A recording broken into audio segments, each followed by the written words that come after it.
প্রশ্নটিতে বলেছে একটি লম্ববৃত্তাকার চোঙের উচ্চতা 14 সেমি এবং বক্রতলের ক্ষেত্রফল 264 বর্গ সেমি হলে চোঙটির আয়তন কত।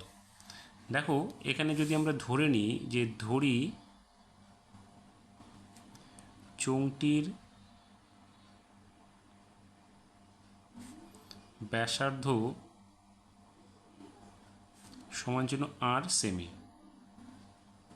এবং উচ্চতা তো দেওয়াই আছে, তাহলে উচ্চতা এইচ কত আছে এখানে বলেছে 14 সেমি। দেখো প্রশ্নানুসারে আমরা কি লিখতে পারি,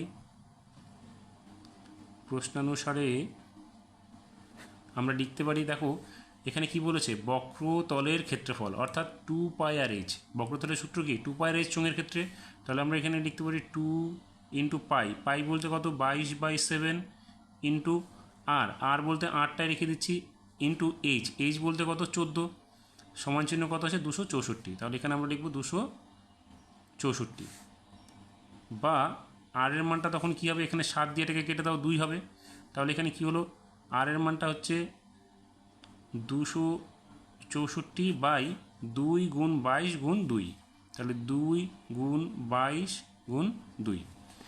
এখন এখানে যদি আমরা 2 দিয়ে কাটি দেখো 11, তাহলে 11 দিয়ে এটাকে ভাগ করলে কত হবে 11 দুগুণে 22, 4 11 44, তাহলে এখানে 2 দুগুণে 4 দুগুণে 8, 8 দিয়ে এটাকে কাটলে কত হবে 3, তাহলে আমরা কি পেলাম আর এর মান কত পেলাম 3, অর্থাৎ আমাদের কি হলো ব্যাসার্ধটা হয়ে গেল আমাদের কত 3 সেমি। তাহলে এখানে আমরা লিখব ব্যাসার্ধ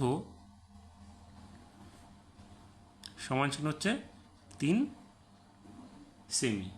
এবার আমাদের কি বলেছে, এবার আমাদের বলেছে যে চোঙটির আয়তন। দেখো চোঙের আয়তনের সূত্র কি, তাহলে অতএব চোঙটির আয়তন, চোঙের আয়তনের সূত্র হচ্ছে পাই আর স্কোয়ার এইচ, তাহলে পাই, পাই বলতে এখানে কত 22/7 ইন্টু আর স্কোয়ার, আর বলতে 3 স্কোয়ার ইন্টু এইচ, এইচ বলতে কত দেওয়া আছে আমাদের 14, তাহলে এখানে আমরা লিখব 14। কীভাবে আয়তন বলেছে, তাহলে আয়তনের একক কি ঘন, তাহলে ঘন সেমি।